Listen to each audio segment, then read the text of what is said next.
Hello friends, welcome again in e-lecture discussion in physics. Myself Jitendra Bairwa, Assistant Professor Physics at Rajesh Pilot Government College Lalsot.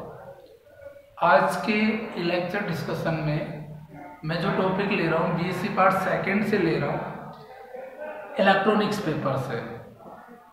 Topic मेरा रहेगा बहुत fundamental topic है, लेकिन जितने भी electrical circuits है electronics में, आप जितने भी इलेक्ट्रिकल सर्किट्स की स्टडी करेंगे उन स्टडी से पहले किरचॉफ के वोल्टेज लॉ की बहुत जरूरत पड़ेगी, करंट लॉ की भी जरूरत। Kirchhoff law is very very important to deal any circuit in electronics.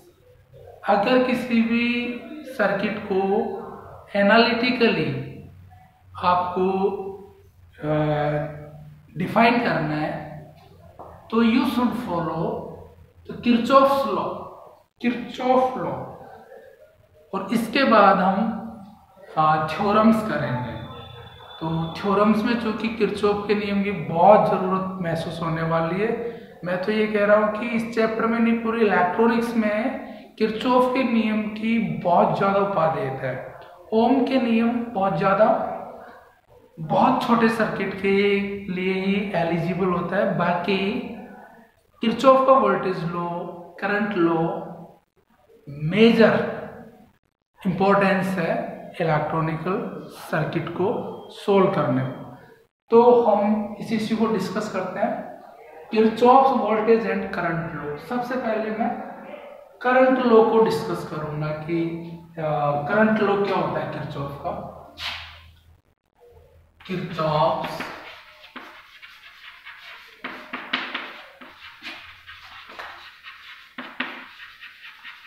Current law.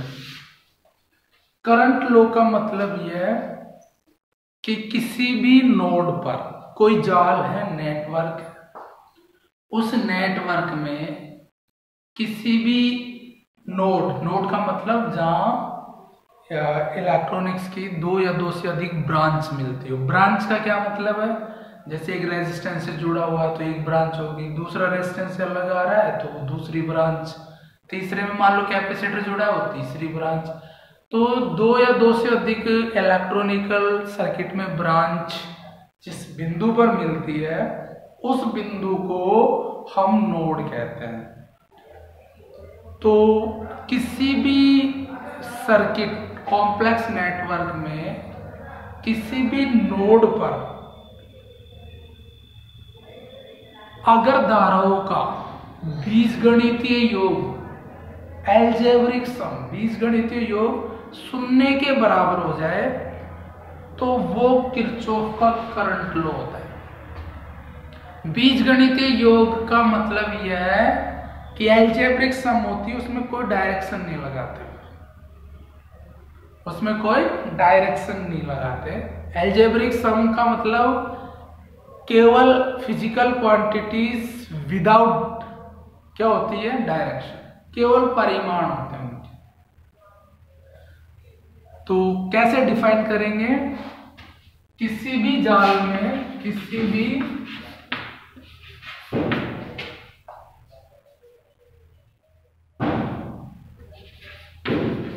Electronic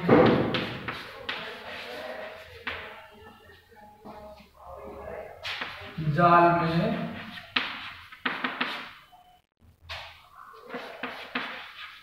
स्थित किसी संधि अथवा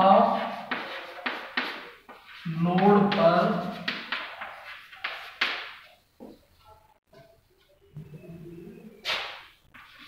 धाराओं का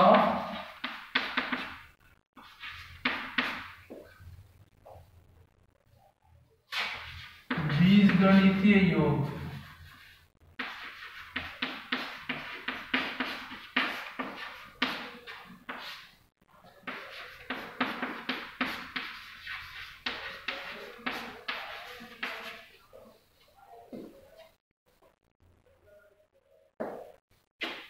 शून्य के बराबर होता है।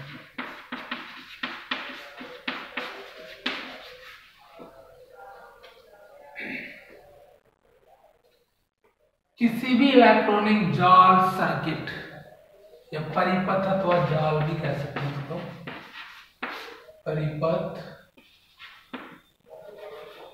या जाल, किसी भी इलेक्ट्रॉनिक परिपथ या जाल में स्थित किसी संधि अथवा नोड पर धाराओं का बीजगणितीय योग शून्य के बराबर होता है। किस नियम के अनुसार? किरचॉफ्स करंट लॉ, किरचॉफ के धारा नियम के अनुसार बीजगणितीय योग क्या हो जाना चाहिए? शून्य के बराबर। जैसे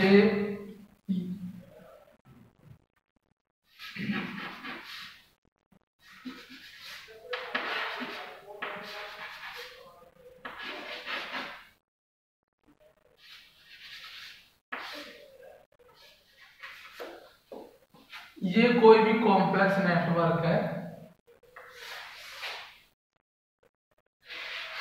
पहले इस तरह का कोई भी सर्किट है, ऊपर भी जा सकता है, जिसमें वोल्टेज सोर्स वगैरह हो। मैं उस पर नहीं जाना चाह रहा, मैंने इस कॉम्प्लेक्स सर्किट का एक नोड ले लिया,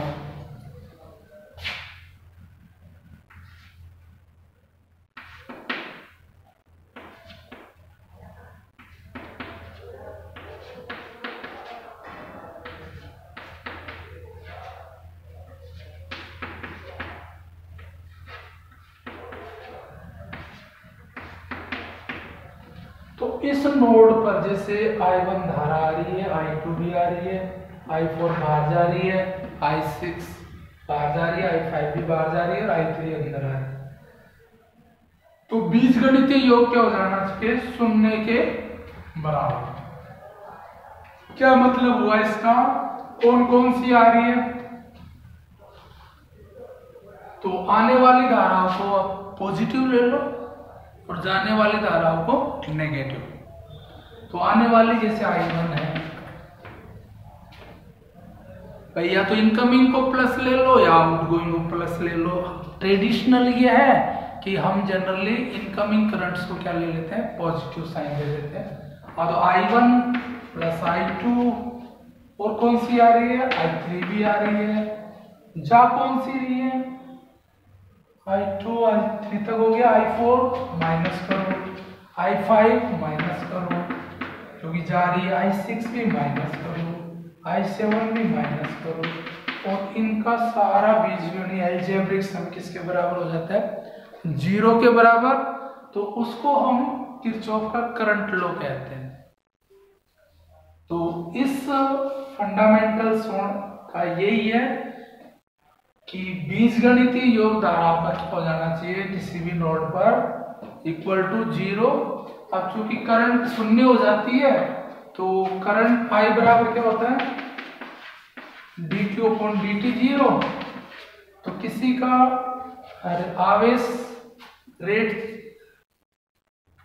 आवेश में प्रवाह की दर या change in charge with respect to time, rate of change of charge, वो 0 है। तो इसका मतलब Q क्या होगा? कांस्टेंट चार्ज नियत रहेगा। मतलब ये आवेश का संरक्षण को भी शो करता है। किरचॉफ का जो करंट लॉ है वो आवेश के संरक्षण को भी शो करता है। तो एक तो ये नियम हो गया, लेकिन इस नियम का यूटिलाइजेशन फिर भी कम है। अब हम जो नियम आगे पढ़ेंगे वो नियम हमारा होगा किरचॉफ का वोल्टता नियम, और वो बहुत ज्यादा व्यापक रूप में यूज होता है किसी भी सर्किट को सोल्व करने में।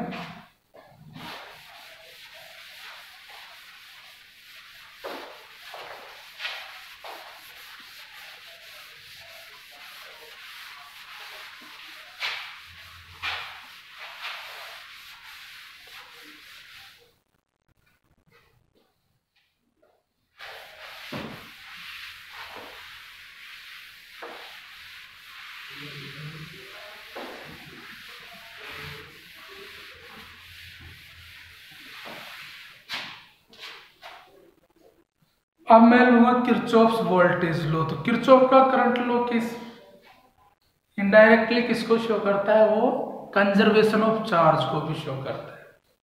तो सही बात भी है कि चार्ज ऑफ कंजर्व रहता है किसी भी सिस्टम में, आवेश का संरक्षण होता है। आवेश डिस्ट्रॉय भी नहीं किया जा सकता, क्रिएट भी नहीं किया जा सकता। संरक्षण का नियम यही बताता है। तो अब हम जो नेक्स्ट जो लेंगे वो लेंगे किरचॉफ का वोल्टेज लॉ।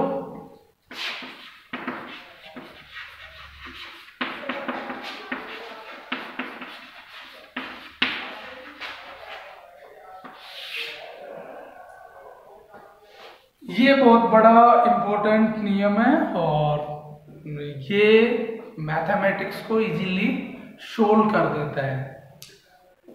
इसके एक सर्किट लेते हैं, लेट अस कंसीडर।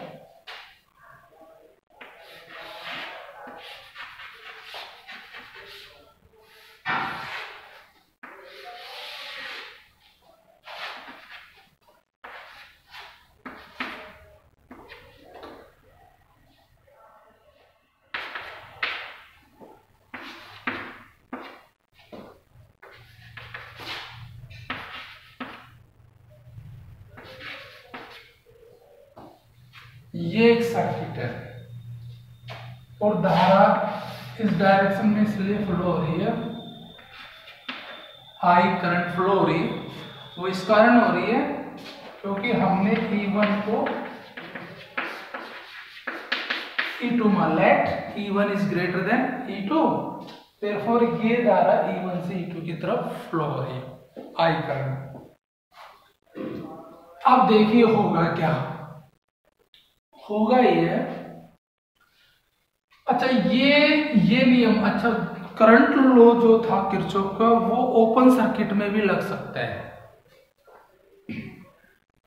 उसको सर्किट क्लोज होना कोई जरूरी नहीं है। हाँ ये बात अलग है कि जो सर्किट होता है हमारा ओपन सर्किट में तो करंट फ्लो होती नहीं है। सर्किट को फ्लो होने के लिए तो सर्किट का कंप्लीट होना जरूरी है। लेकिन एज ए फंडामेंटल आप ये भी समझ सकते हैं कि एक नोड पे स्टडी होती है। किस पे होती है? पॉइंट पे स्टडी होती है और उस पॉइंट के बारे में देखा जाता है विच करंट्स आर इनकमिंग और whether what currents are outgoing. उस आधार पे हम वो नियम डिस्कस कर लेते हैं मैथमेटिकली। लेकिन ये क्लोज्ड पथ के लिए ही है। एक ही नेटवर्क में या एक ही सर्किट में मैनी क्लोज पथ बन सकते हैं और शर्त यही रहेगी कि किरचॉफ का वोल्टेज लॉ के लिए सर्किट कंप्लीट होना चाहिए या क्लोज पथ में ही लगेगा, क्लोज्ड पथ में। ये इसकी शर्त है। तो पथ का ये नहीं है कि यहां से लेकर यहां तक लगा दिया और छोड़ दिया, ऐसा नहीं है। यहां जहां से चलेंगे वहीं पे वापस आना है आपको। जैसे मैं इस पॉइंट से चलूं तो मुझे इसी पॉइंट पे वापस आना है घूम के, तब जाके आपका किरचॉफ का वोल्ट का नियम कारगर होगा, अन्यथा नहीं होगा। अच्छा एक बात ध्यान रखनी है कि आप इसमें कुछ भी नहीं, आपको चलना है और देखना। अच्छा अगर रेजिस्टेंस पे क्या होगा? वोल्टेज ड्रॉप होंगे। क्या होंगे? वोल्टेज ड्रॉप या पोटेंशियल डिफरेंस जिसे कहते हैं हम। तो अगर आप चलने की दिशा में, करंट की दिशा में चले तो वोल्टेज ड्रॉप जो होंगे उनको पॉजिटिवली बिहेवियर करना है, उनके साथ पॉजिटिवली बिहेव करना है। मतलब अगर आप करंट की दिशा में चल रहे हो और आप भी इधर चल रहे हो, करंट भी उधर ही चल रही है, आपके चलने की दिशा यदि करंट की दिशा में है तो वोल्टेज ड्रॉप पॉजिटिव लेंगे। फाइनल बात है। और आप चल रहे हो और करंट उसके विपरीत दिशा में है तो फिर वो वोल्टेज ड्रॉप नेगेटिव। जैसे अगर करंट यू बहती, मान लीजिए करंट यू फ्लो होती है, E2 को ज्यादा मान लेते हम E1 की बजाय, और आप चलते इधर, चलने की आपकी खुद का डिसीजन है, आप किस डायरेक्शन को फॉलो करते हैं। करंट वरंट अपने आप डिसाइड होती रहेंगी कि उनकी क्या डायरेक्शन लेनी या वोल्टेज ड्रॉप कैसे लेने, वो अपने आप डिसाइड। अगर आपकी करंट ये ऐसे बह रही थी कि E2 बढ़ा था E1 से और आप इधर चल रहे थे, तो ये वोल्टेज ड्रॉप आपको नेगेटिव लेने पड़ते हैं। आप फिर जो V1 मान लो IR1 और V2 जो था IR2 वो नेगेटिव हो जाता क्योंकि आप इधर चल रहे थे, करंट इधर थी। समझ गए? मतलब करंट की डायरेक्शन में अगर जाते हो आप तो वोल्टेज ड्रॉप कैसे लेंगे? पॉजिटिव। अब रहा जो EMF सोर्सेज है सर्किट में, उनका कैसे देखेंगे? आप इधर चल रहे थे तो पहले EMF का जो साइन आ जाए, जो पोल आ जाए, वो पॉजिटिव पोल हो या नेगेटिव पोल, वो साइन। जैसे मैं इधर चल रहा तो मुझे E2 पॉजिटिव लेना पड़ेगा, चलते चलते इधर से आ गया तो पहले कौन आ गया? E1 के साथ नेगेटिव, तो E1 का नेगेटिव वैल्यू लेनी पड़ेगी। दोनों केस में कर लेता हूं, एक केस ये है, दूसरा केस ये है। लेकिन दूसरा केस तभी हो सकता है, मैं पहले बता रहा हूं, जब E2 is greater then E1 होगा।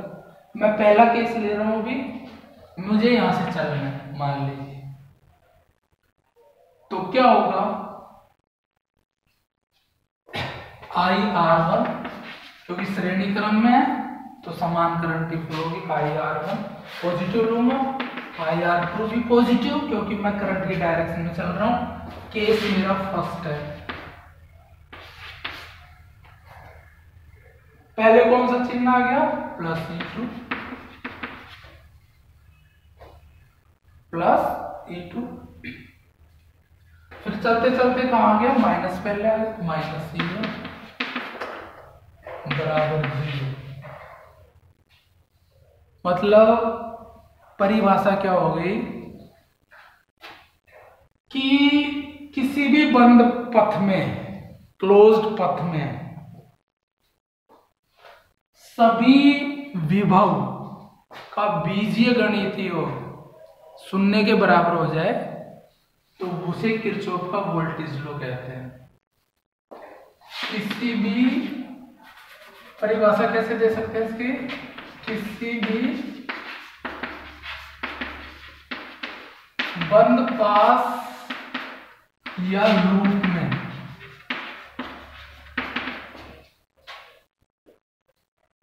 सभी विभवों का बीजगणितीय योग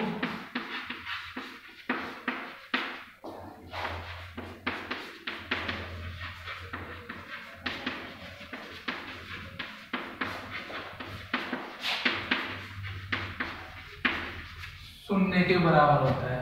मतलब किरचॉफ का वोल्टेज लॉ क्या कहता है? इस नियम के अनुसार किसी भी बंद पास या लूप में सभी विभव, जितने भी पोटेंशियल्स हैं, उनका एल्जेब्रिक सम क्या हो जाए? शून्य के बराबर।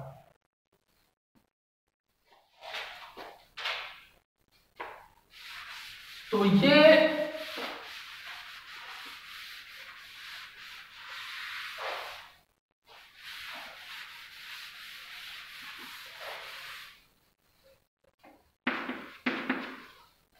तो इसकी मैथमेटिक्स में हमने ये कर दिया। तो मैथमेटिक्स क्या रही फिर? अब आप राइट हैंड साइड में ले जाओगे तो E1 उधर जाएगा तो E1 minus E2 is equal to IR1 plus. तो यू भी कह सकते हैं कि net EMF is equal to total voltage drop.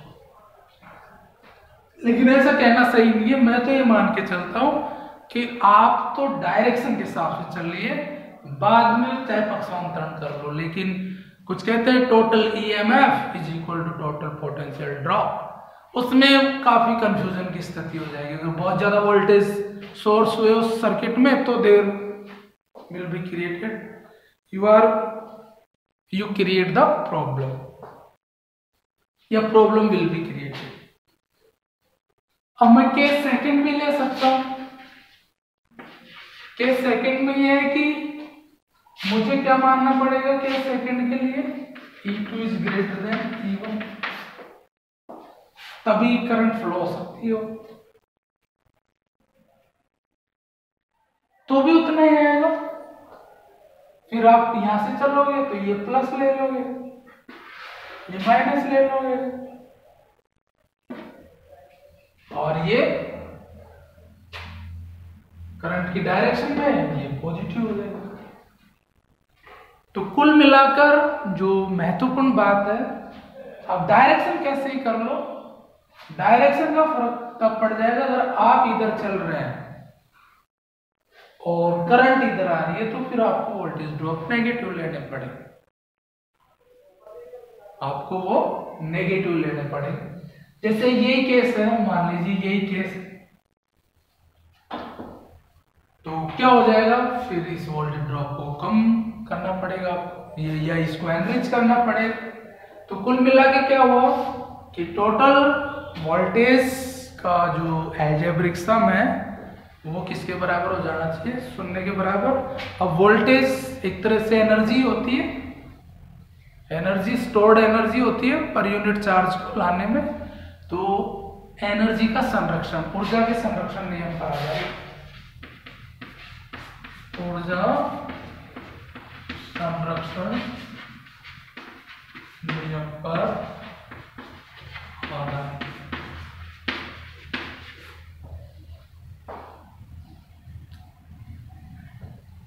किस पर आधारित है, ऊर्जा संरक्षण नियम पर आधारित। तो ये वोल्टेज और करंट लॉ बहुत इंपॉर्टेंट है, एग्जाम की दृष्टि से इतना नहीं है, लेकिन सर्किट को एनालिसिस करने के लिए बहुत जरूरी। Thank you for discuss.